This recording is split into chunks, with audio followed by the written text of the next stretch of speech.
6. Com certeza vocês já ouviram falar dessa passagem, a conquista de Jericó. Vou compartilhar com vocês aqui rapidamente o que Deus colocou no meu coração. Diz assim a palavra do Senhor. Todos encontraram? Se você quiser ficar em pé em reverência à palavra de Deus e ao Deus da palavra, fique à vontade. Diz assim a palavra do Senhor. Aqui tem escola dominical? Tem? Quem achou? Quem não achou, fala assim: estudo bíblico. O povo está falando de Bíblia, glória a Deus. Diz assim a palavra do Senhor. Os portões da cidade de Jericó estavam muito bem fechados, para não deixar que os israelitas entrassem. Ninguém podia entrar e nem sair da cidade. O Senhor Deus disse a Josué: olhe, estou entregando a você a cidade de Jericó, o seu rei, os seus corajosos soldados. Agora você e os soldados israelitas marcharão em volta da cidade, uma vez por dia, durante 6 dias.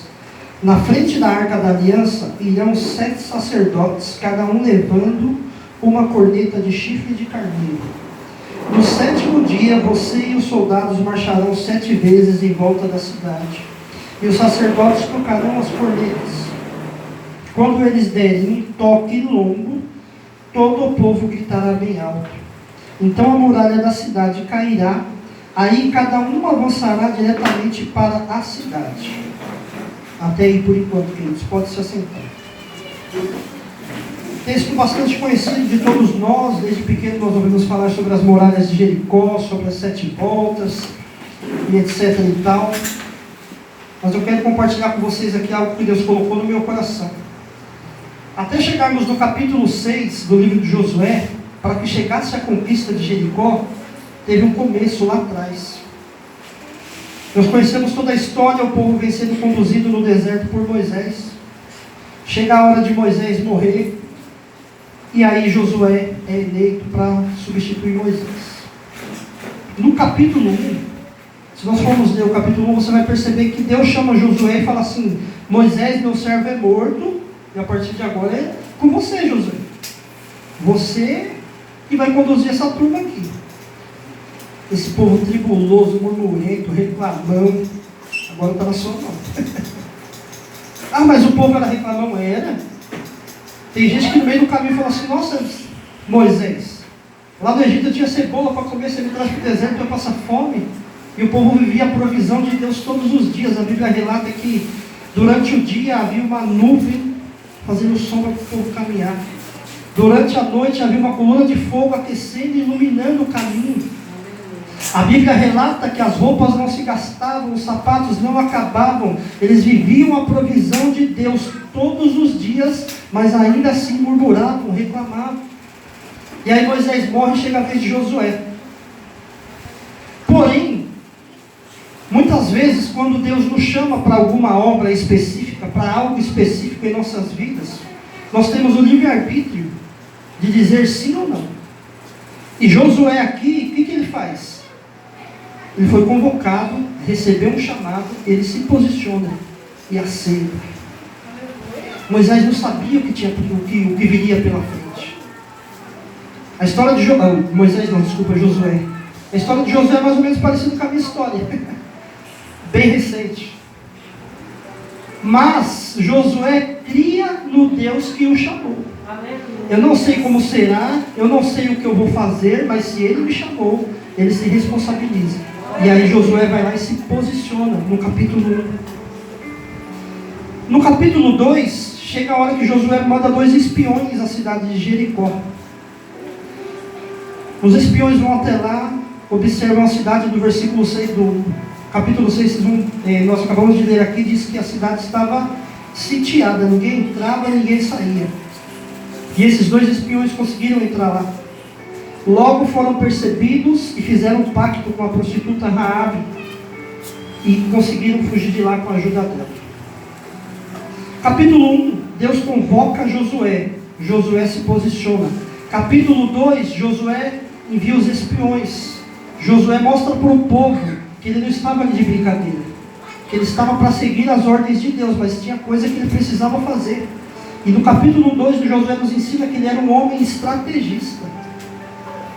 Muitas pessoas se frustram na obra do Senhor, porque acham que pode sair para a batalha de qualquer jeito. Quantas pessoas pregavam, cantavam, profetizavam e oravam, e saem para a batalha de qualquer jeito, e aí se frustram. Deus não era com Josué? Era. Deus não chamou Josué? Chamou. Só que Josué precisava de ser inteligente, a cidade estava sitiada. Deus falou que é comigo, mas eu preciso estudar o campo que eu vou pisar, eu quero saber o que tem lá dentro, como que eu vou agir, quantos soldados tem, por onde eu posso fugir se eu precisar. Era assim. E aí Josué mostra no capítulo 2 para nós que ele era um homem estrategista segundo a orientação de Deus. No capítulo 3, Josué lidera a travessia do Jordão. E aí Josué nos ensina que ele era um homem que ele tinha propósito. Ele se posicionou, foi estrategista, e no capítulo 3 ele ensina para a gente que ele é um homem de propósito. Deus mandou que ele atravessasse todo o povo. E Josué vai lá e atravessa o povo. Você imagina? Aquele povo reclamando, aquele povo birrento, cheio de mimimi. Josué vai lá e obedece e atravessa.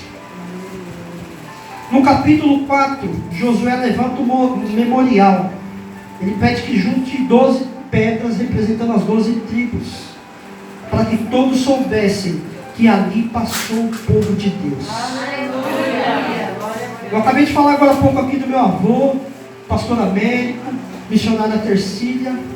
São pessoas que durante a sua vida ministerial foram homens e mulheres íntegros e íntegras na presença de Deus, e ergueram memoriais em que hoje nós podemos falar deles. Se Jesus voltasse hoje, quais são os memoriais que nós temos deixado? Será que se nós morrêssemos hoje, as pessoas falariam coisas boas de nós? Teriam boas referências de nós? Moisés ergue um memorial para que todos soubessem que o povo de Deus passou ali. Juntam-se as 12 pedras. Mais que erguer um memorial, era deixar uma marca ali. Todo mundo que passasse ali ia ver as 12 pedras e ia saber, olha, o povo de Deus passou aqui. Aleluia. Quais são as marcas que nós temos deixado na vida da nossa família, na obra do Senhor? Porque tem gente que confunde marca com rastro. Quem deixa rastro é o diabo, porque rastro apaga. Se Jesus tivesse deixado um rastro em nós, na cruz, hoje nós não estaríamos aqui. Nós estamos aqui porque nós fomos marcados na cruz, pelo sacrifício da cruz. Eu e você temos a marca da promessa em nossas vidas. Você já pararam para pensar o quão privilegiado nós somos?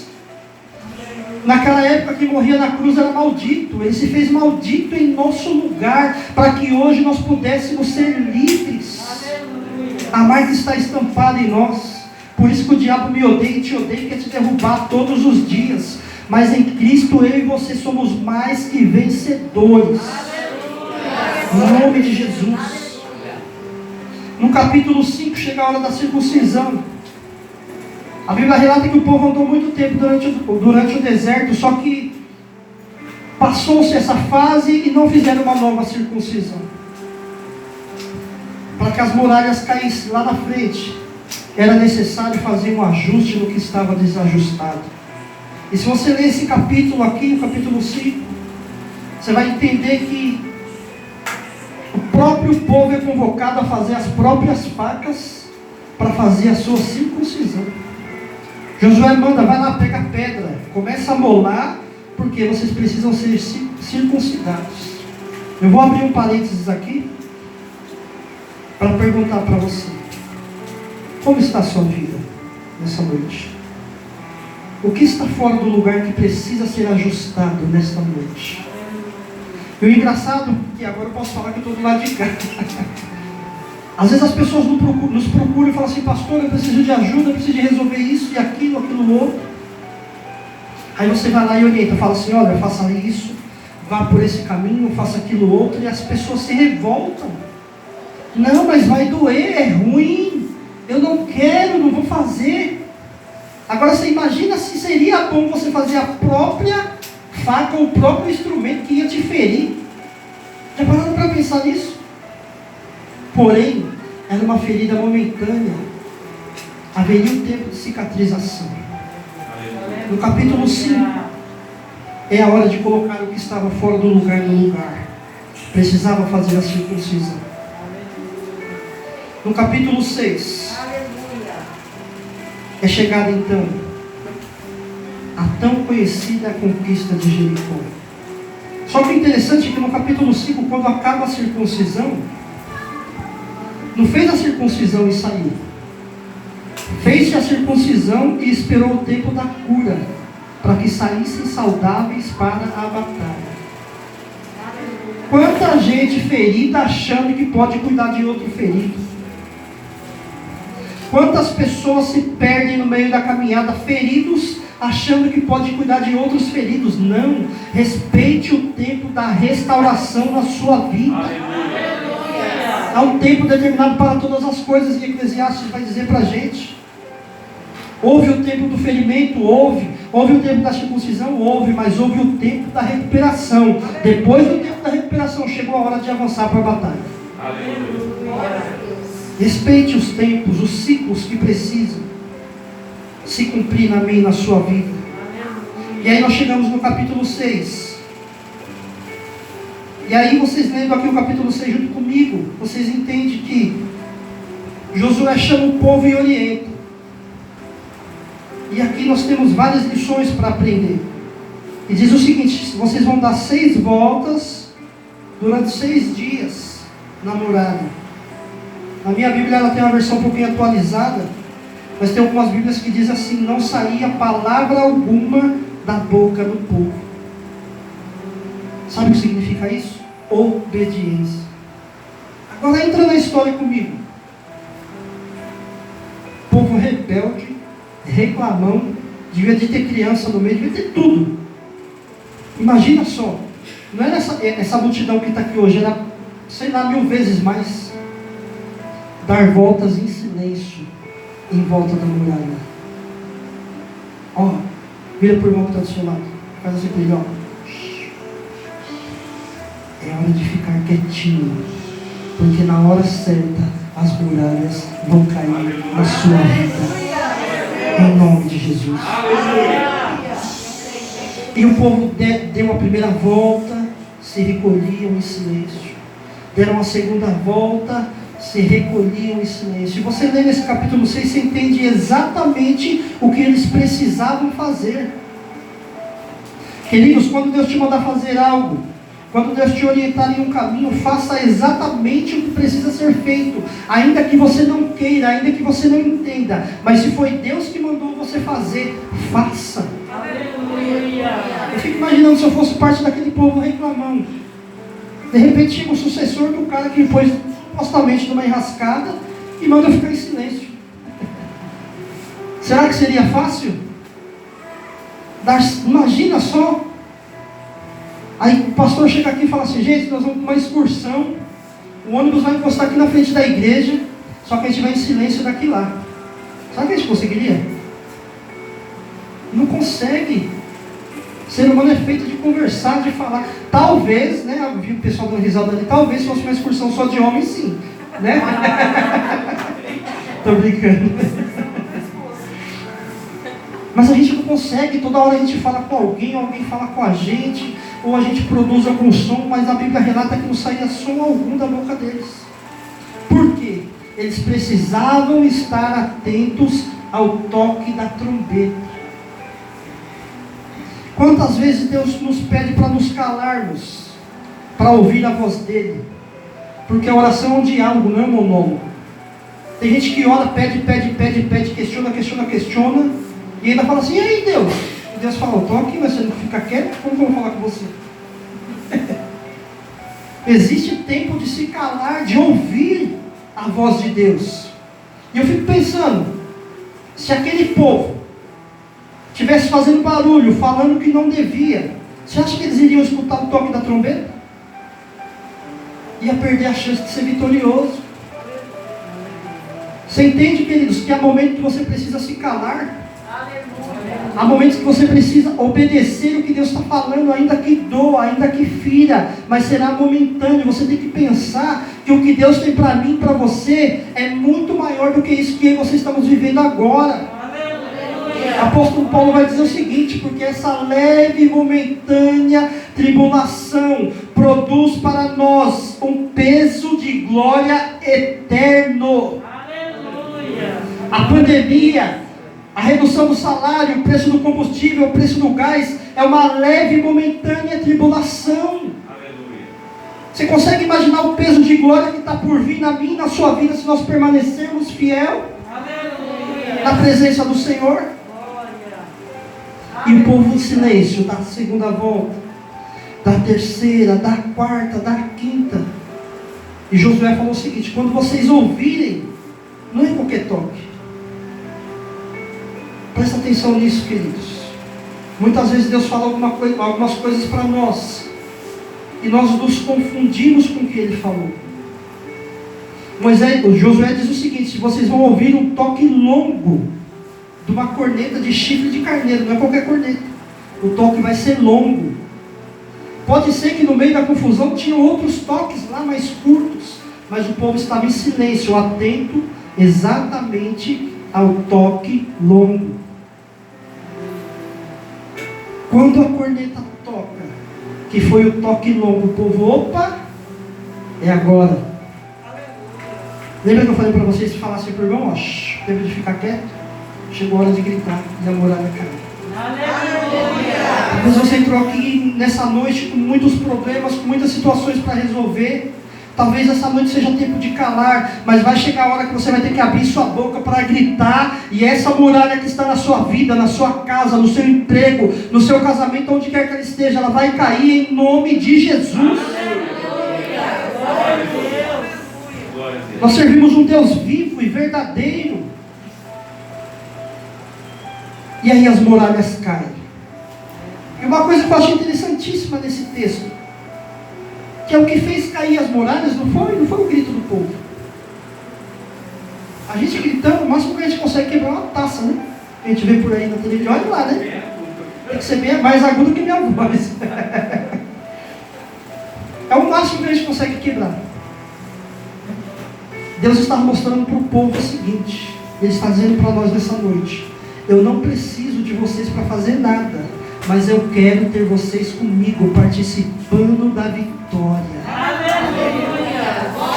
Quando a gente lê a Bíblia, nós vamos prestar atenção nos Evangelhos, em todos os milagres de Jesus. Ele chama o povo para um relacionamento.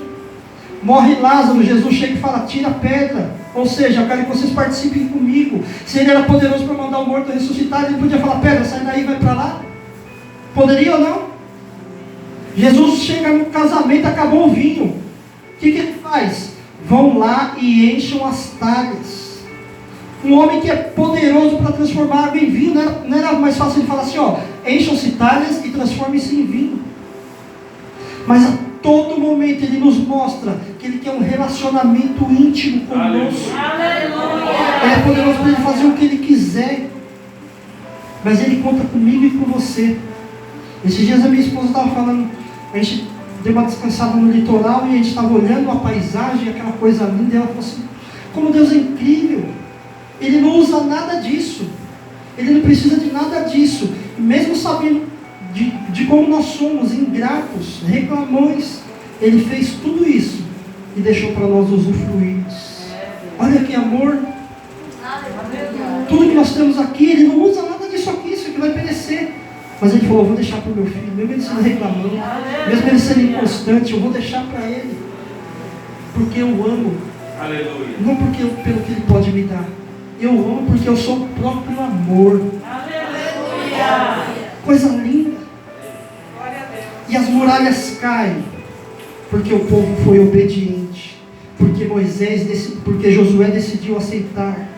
Josué se posicionou, conduziu o povo, consertou o que estava desconcertado.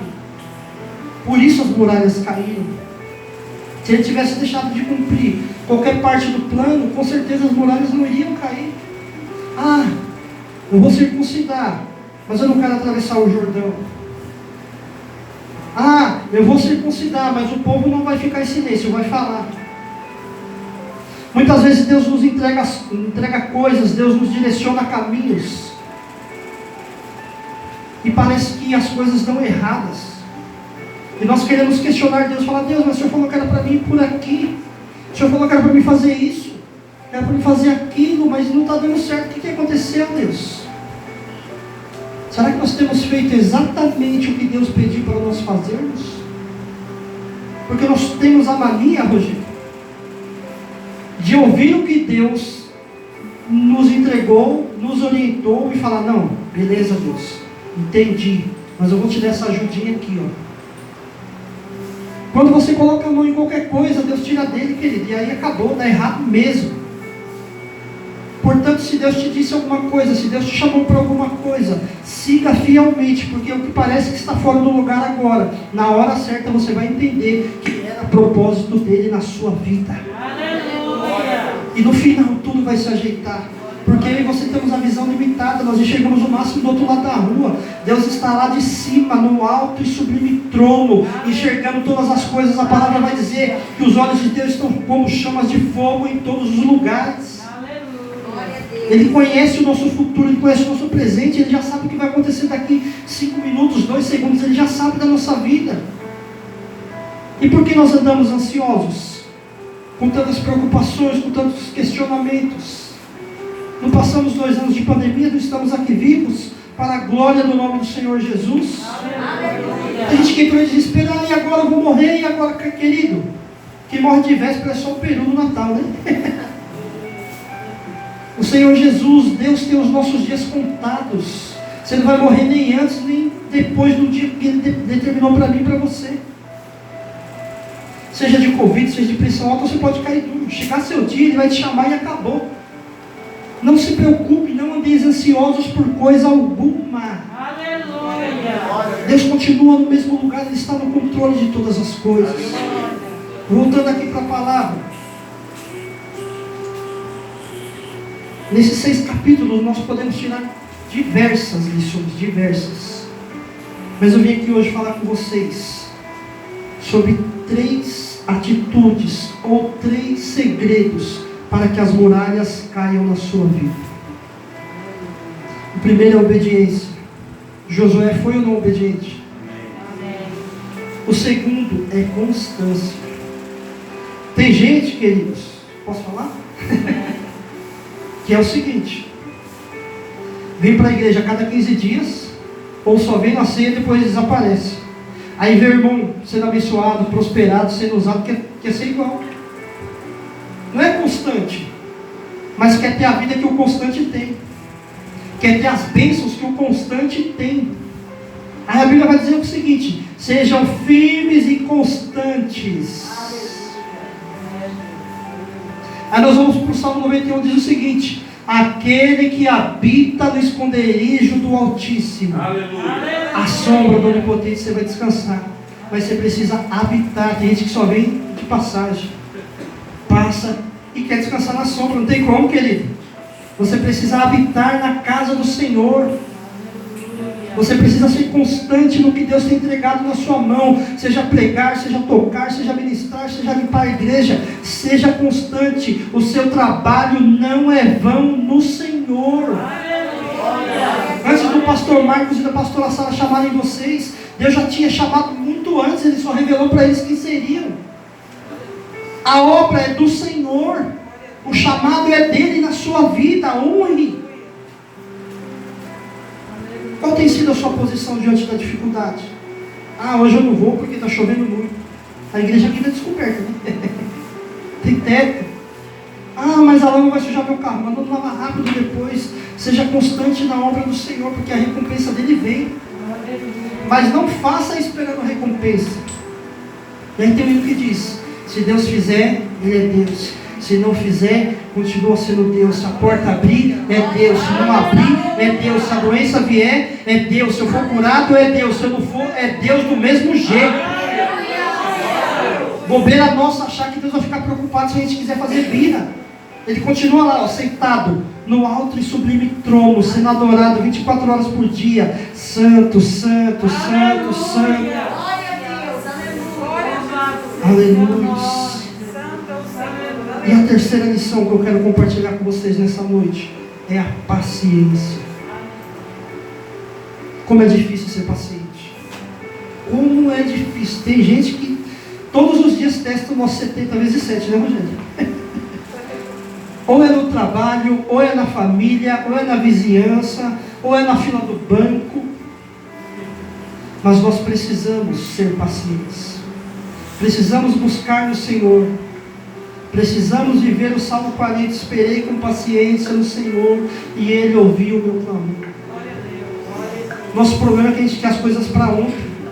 A gente acha que Deus é nosso empregado e não é.